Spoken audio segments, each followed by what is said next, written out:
Hey everyone, welcome back to Road to 1K. Today's match is going to be this Tier 2 standard match on the map Caustic Finale against user Sergius and the rating level for this match is going to be around 950. Main takeaway of this match is just going to be it's going to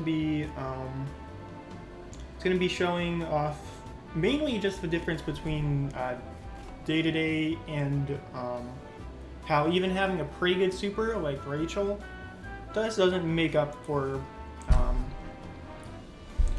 the firepower difference against someone like Max with his crazy 20% firepower. Now,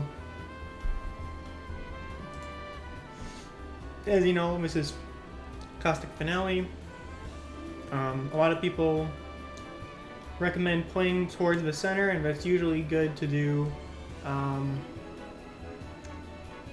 Something to note though is that you always have to make sure that you're investing enough in the, I guess, western side of the map, because if you fail to put enough resources in this area, and it doesn't have to be sending stuff from your base directly into this zone here, you can send them like into this area here, this city zone over here. But if you let your opponents just build up their army here and push into here, and if you let your opponent take 2 comm towers here, you're gonna end up losing. And all of your other basically no matter how much you're winning on the rest of the map. Well, I guess it's a bit dependent, but you have to make sure that you don't let your opponent take both comm towers here. Another thing is that artillery are super good on this map, as you will see. But yeah, I guess I'm going to quickly go over this a little bit. But win rate here, Rachel actually only has 38% win rate compared to Max's 44%. That's actually a lot lower than I would have expected. I guess people take Max up a tier, because if you look at the other COs, Eagles got 32%, which like there's no inner port, so that makes a lot of sense actually. Where's Olaf? Olaf is only 47%. So as you can see, oh wait, Sammy's actually 58%. So Sammy's actually not too bad because she can secure captures pretty easily on this map. But the thing with Sammy is that it's just her infantry that are good, whereas with Max, I think I like Max a bit more than Sammy, but Sammy's also a very good pick on this map actually. But that doesn't matter, because in this match, Sergius picked Rachel. Now if you don't know, let's take a look. Charts, tier list. In standard, Rachel is a whole tier lower than Max, and hopefully I'll be able to demonstrate why that is. But let's just get started with the replay here. So it should be pretty standard, just starting movements here, but I'm going to start by talking a little bit about why Max's 20% firepower is so good. And the main reason for that is because it takes 20% firepower in order to guarantee a 2-hit KO into a unit on a city like this. So as you can see, it was 46 and then 54 on the second attack. So if you are at 20% firepower, you guarantee attacks into like units on cities. Why this is important for Max is because it means that his tanks are going to basically just roll over Sergius, because he doesn't have even close to that. So Sergius would need to get both comm towers in order to be able to do that.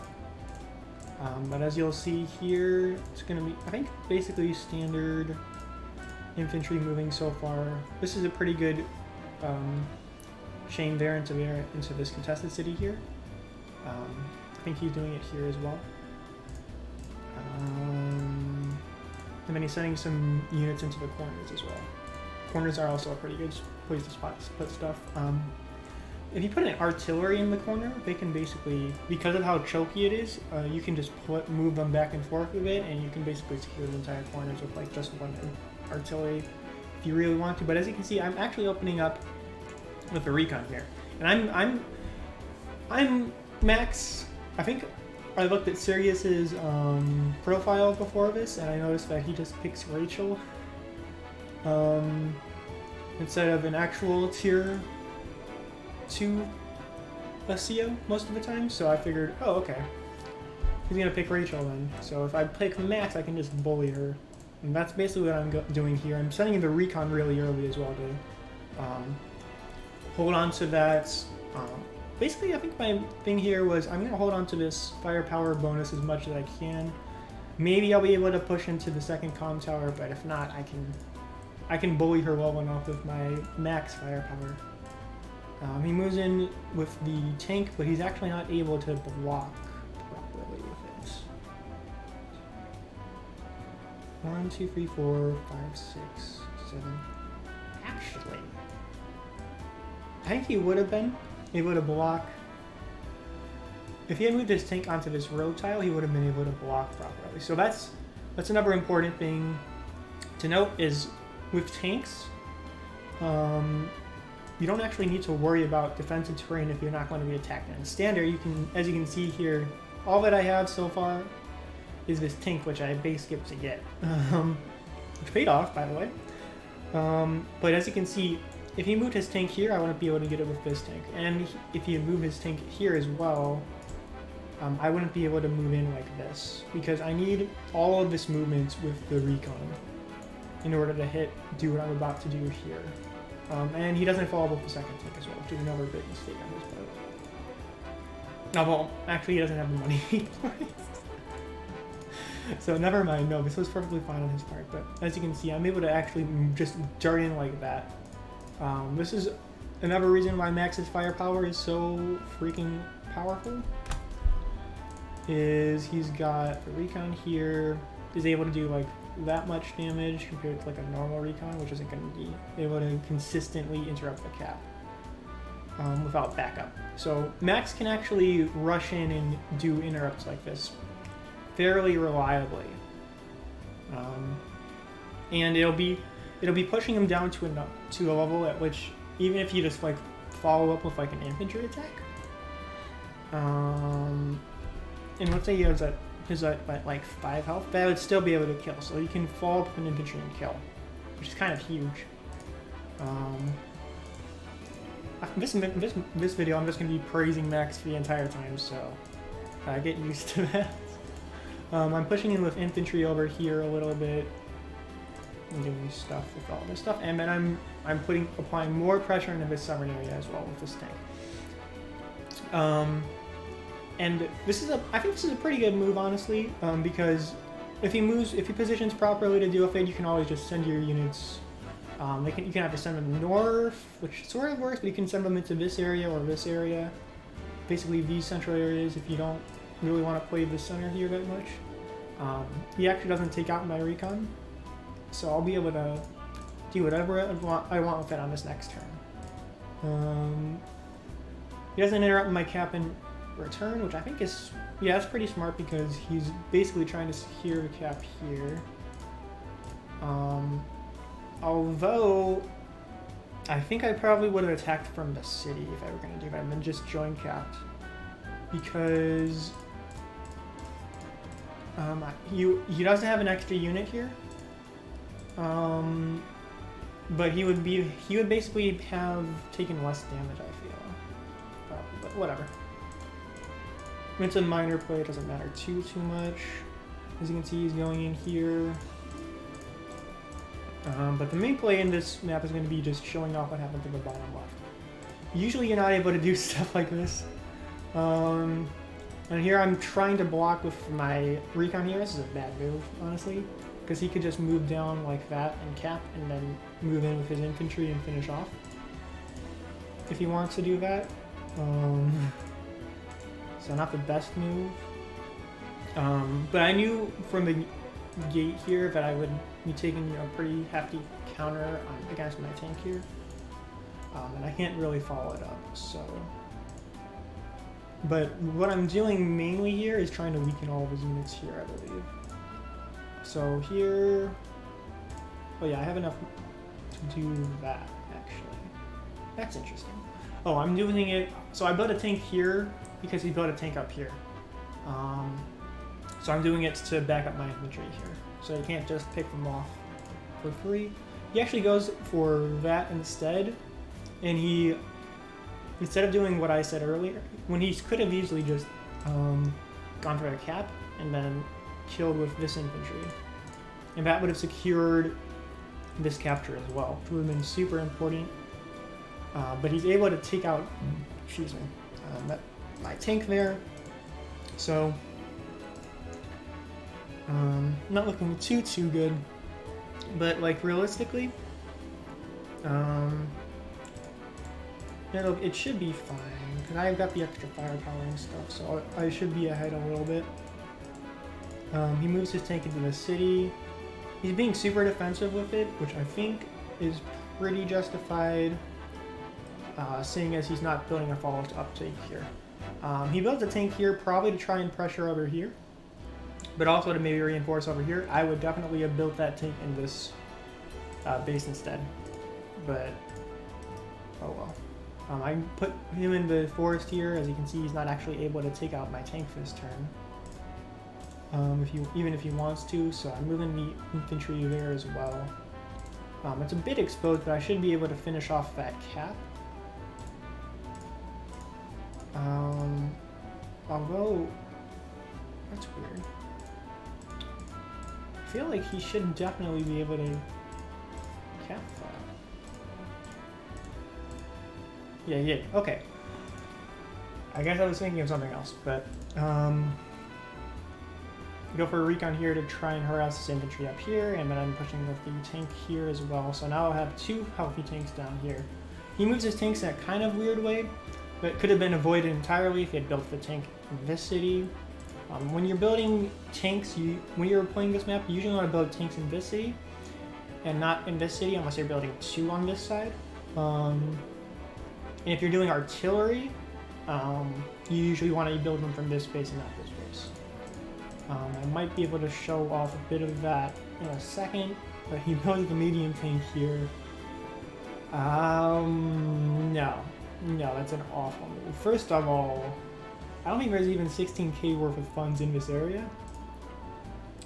Second of all, well, you'll see in a second, but he basically moves back like that, which is, I think that's an okay move. I'm trying to keep this, I don't know if a join cap here. On paper, it's kind of looks, yeah. This tank is fine. So as you can see, I'm harassing his infantry, and then I'm trying to push in here, really not getting that far ahead though. Going for the cap there, just because I was going to put my infantry there anyway, so I may as well threaten the cap.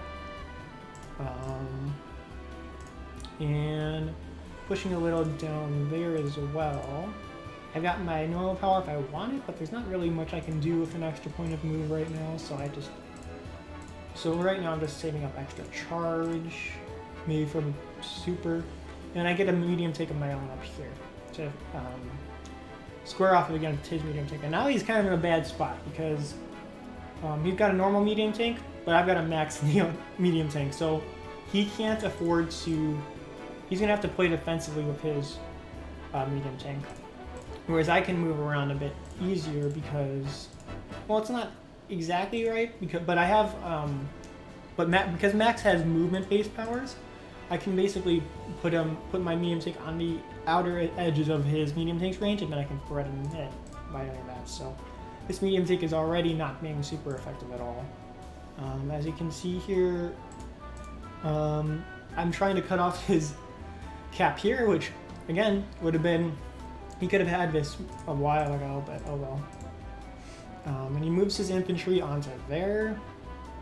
I don't know about that move, but I think it's probably fine. Oh, the other thing I did was Last turn I moved in and attacked the infantry here. One was to interrupt the cap, but the second reason was to basically neuter this tank and cut it off. Because there's not really much it can do other than suicide into my tank this turn, so it's going to have to move by itself. As it did, like that. So, as you can see, I'm actually capping that city myself, knocking him off of there. And at this point, he should be like super scared, because I just knock his tank off straight up. Damage calculator on that says that this is a pretty. It would be pretty lucky if I had no encounters with it before, but because I had the disengagement earlier, pretty much guaranteed that I would kill it. So there's that there. I kick him off of there. He's being a bit aggressive there, but whatever. Not too big of a deal.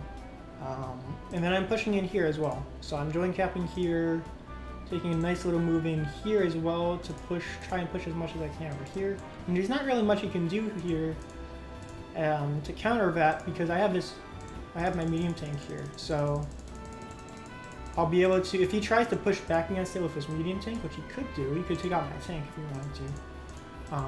But because I have my medium tank backing it up, like this, and it's not like the best position for it, but I have my movement powers as well. So I'm basically staying right out of his range, not taking any chance with that, and zoning him out. So he moves in, takes out my tank here, and actually does a pretty good amount of damage here.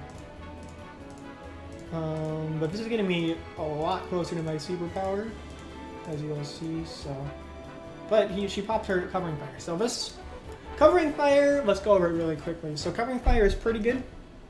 Generally, it does enough damage to stop me pushing on one front. But first things first is, it actually looks like it did a good amount more damage up here to his tank, especially, than my other units over here. But it did stop my well, it didn't stop my cap. It didn't really stop my cap. If he had saved for it before taking this attack, he would have been able to interrupt my cap properly, but he didn't do it like that. So he's still gonna have to deal with that next turn. And as you can see, he also got a good shot off on my units over here.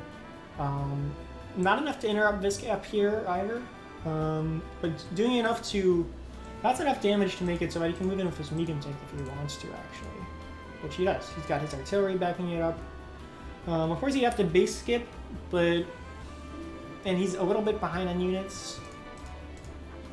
But actually, it wouldn't be in a 4-base map like this. It's not really too much of the end of the world if you base skip a couple of times. I already base skipped earlier, like basically immediately. So I have just this recon gives me just enough meter to pop my supers, which I do immediately, and I take this engagement. The reason I took this engagement was basically to neuter his medium tank.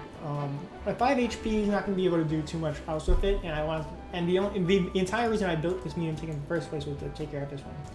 I don't even care about him putting it into his artillery range, because I figure if he fires on my medium tank, that's good too, because I'm sort of locking down his artillery. But yeah, and as you can see here, I'm actually just able to move in like crazy there, take that out, to get the cap there, take that out. So now I've secured not only this comm tower, but this city as well, which is kind of crazy. But this is max firepower. This is max's superpower as well, allowing me to come in from downtown, from the base here, and just take out his tank. I think the cap on this with the super, as you can see here, I actually have a pretty good chance of just one-shotting him outright, even if he hadn't taken any damage. But because it's damaged, it's just dead. I think and it's dead anyways with max firepower plus like 1 comm tower. So, and as you can see, I got this secured for sure in the bottom left. So from this point on, it's basically just cleanup. But he does hold out for another week or so. So I will show off that. I don't think I played too cleanly for a lot of this, so it's kind of annoying. As you can see here, the tank's not actually able to do too much. It takes a full point of damage for automatic tank, which I think is economical, but like it's not the best thing in the world. And he's got the artillery lockdown here as well, so that's not good for him. He's holding on over here, sort of effectively. It's not too bad. He's making a good push over here. But he's not actually capping anything, so I can just move in with my infantry and wipe that up. He makes a pretty good push against my tank here, but look at this crazy engagement. So, because of the extra defense I get, and the extra firepower I get, and the fact that he's weakened already, this is an awful engagement for him. Like, look at that. Look at that. Even if I didn't have my power, well, it's not too much different, actually, now that I think about it. But, like, it's such a bad push there. His tank's basically dead. I can just finish it off with my 2 health tank there. And then he finally built a medium tank into south, where he should have probably built it in the first place if he was going to build one. But you will see how I respond to that in a second. As you can see here, actually taking engagements with my tanks onto his medium tank, because it's so low health it doesn't matter at this point. I'm barely taking any damage back. So that's what happens when after your medium tank takes even a couple of hits. Like, it's so easy to take them out, especially if you have 40% firepower. So that's a good part of it. This is an awful move. I should not have done that, especially because actually a good thing about Rachel that I didn't mention is she gets extra repair. So basically all I'm doing here is taking out some of her funds with my Hurricane, which it's not too bad, but my Hurricane is dead for sure next turn. I don't think I would do that again. I'm threatening. I'm also not doing too great with the infantry moves over here. I think if I had just left my recon there and then capped everything, that would have been much better. You really shouldn't be moving in against mechs, especially with Rachel mechs on bases with recons. But yeah, he's doing some good work with his artillery. But again, I'm keeping this base like locked down by doing it like this. And his medium tank's taking so much freaking damage as well. That was never gonna do anything. That did a little bit, but like it's not that great of an engagement. I'm actually not going to be able to take this cap either, so as you can see, she's actually ahead a good amount of funds right now in unit value, but I'm so far ahead in just the sheer unit count that it's not going to matter. Yeah, as you can see on my turn, I'm able to finish off his infantry like that. And then I'm actually making a bit of a push over here. I think he starts mech spamming here, which isn't the worst move because he's kind of underdefended here and he's running low on funds.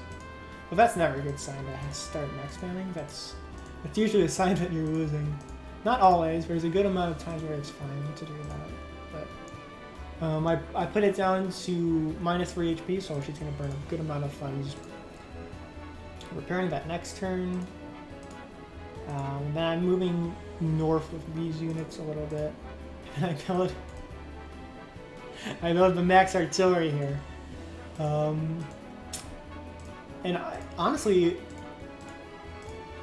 like, artillery are so good on this map that, honestly, I think max artillery are like super viable, as you will see in a little bit, as to how I use mine, but because the thing about maxes is indirect are bad, but they're not that bad. They only lose 10% attack. Of course, the range means it's really bad, but they only lose 10% attack. So max's rockets and missiles aren't actually that bad, especially once you have 2 towers. But yeah. Let's see. I do some more damage over here. I'm actually making a pretty good amount of headway over here, actually, which is kind of crazy. But as you can see here, perfect with artillery formation. He's got nothing else to deal with it either. And this is the issue of building. This is one of the weaknesses of medium tanks. They can't really do much by themselves. They need a lot of support units in order to be able to do anything. Because otherwise, even a max artillery like this is able to shut them down pretty hard. So I go for a medium tank in the top right as well to try and push in against this stuff. I got his base locked down, but like I need to start making a bit of a push because I don't really need to, but like it'd be nice to start securing stuff.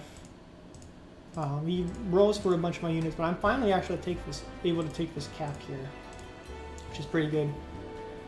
He takes a good amount of damage there, and then she pops her covering fire again, which stops me from getting this cap, which I was just so irritated by this.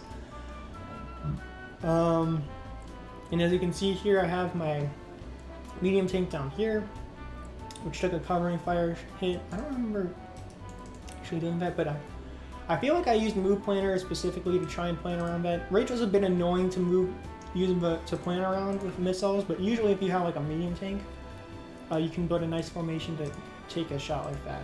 So for supers like Rachel's covering fire and then Sturm's and Von Bolt's ones as well, you can basically just build a medium tank and then it'll draw a bunch of fire. I'm actually moving for the cap here. It's a bit aggressive, honestly, but whatever. I'm so far ahead it doesn't matter too much. If I were playing this again, I would probably just prep for the next turn, because again, I only have one medium tank here. I need a bit more forces here to actually to make a good push. And as you can see here, my one medium tank up in the north here is struggling as well because it doesn't have any backup here. So I go to recon to back it up. Interesting maneuver, but anyways, I'm actually able to do a good amount against his mechs here, so I'm actually able to hold on it pretty well, but I actually did 4 whole HP damage against this medium tank, so that was pretty nice. But as you can see here, he doesn't want to stay in my artillery. He's gonna go ahead and just move away and take a massive hit from my boosted mech. That's 2 HP worth of damage. That's kind of insane. It's kind of insane. Now, this wasn't a luck roll or anything, it was just stacked damage, but like... And it looks like he did just barely not enough to... Yeah, bad luck on him, actually. So I don't think because if he had rolled a 4 damage, he wouldn't have been able to... I wouldn't have been able to do that counterattack like that, but... yeah, this is going to be crazy. I'm going to be able to just take out his tank here. Well, I pop max blast, which helps as well. And I'm at 30% firepower on this one back, which is stupid. I'm able to push in against the mechs here as well. Look at that. Look how much damage that does. Mechs are so freaking vulnerable, man. Do 2 damage with my mech, and then finish it off with my tank.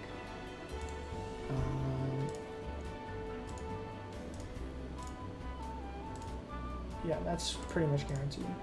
With this much firepower at this point, it's like crazy. And then I start moving my artillery down here to cover against this mech spam. And also maybe this medium tank. Match isn't going to be too much longer. He falls back a little bit. Makes another push here. I think I'm actually able to finally secure this capture. It was like, it took long enough. And down here I'm able to take this capture as well. So now I have a full 10 properties up on him, as well as the comm tower advantage. So the resign will be incoming very, very soon. I'm pushing with a medium tank here, whereas artillery isn't always a good move to do that. Always move into your units where your opponents aren't, basically. And I also have a bunch more support units here for my medium tank, so I'm actually able to push in effectively. And I'm putting even more support units like I said as well. So there's that. And at this point he goes for the artillery and make a couple more shots. interrupts this cap actually, but I think it gives up in a second here. Yeah.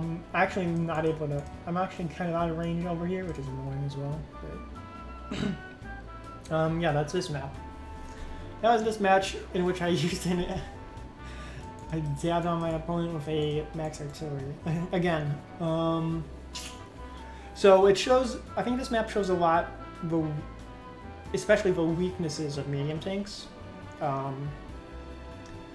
Once you start getting into crazy amounts of firepower, like even 30% firepower, is crazy. You can't afford to take a medium tank shot from 30% boosted firepower, even. Into your own medium tank, so that as you were able to see, I was able to pressure a lot against that. Super important to put enough units in this bottom area to prevent your opponent from doing cheesy stuff like moving in against the contar like I did. Always make sure that when you're playing against someone like Max or Jess who get boosted movement, that you're always keeping that into account, because they're always going to be, especially if they're super close to pop, if they have only like a bar left until their superpower or their power, because they're going to be, like a bar left means that they're going to be able to get it. So you always have to keep their movement ranges, their boosted movement ranges in account. But it doesn't mean that you don't want to necessarily enter that range, you just don't want to overcommit into that range, because basically, you might want to try and get them to just pop their power early for a limited game and minimize how much they gain from it by putting out a couple sacrificial units to bait it out. But you never really want to just set up a good superpower. Always keep an eye on what your opponent's going to try and do with their CO abilities when they're able to pop them, and when they're super close to getting them as well. And then move planner is very good as well against Rachel's in particular. You can just show off where the missile's going to land. As you can see there, this turn it would have landed there if I had popped it, if I were playing Rachel, but this is more so where it would go. But it's kind of easy to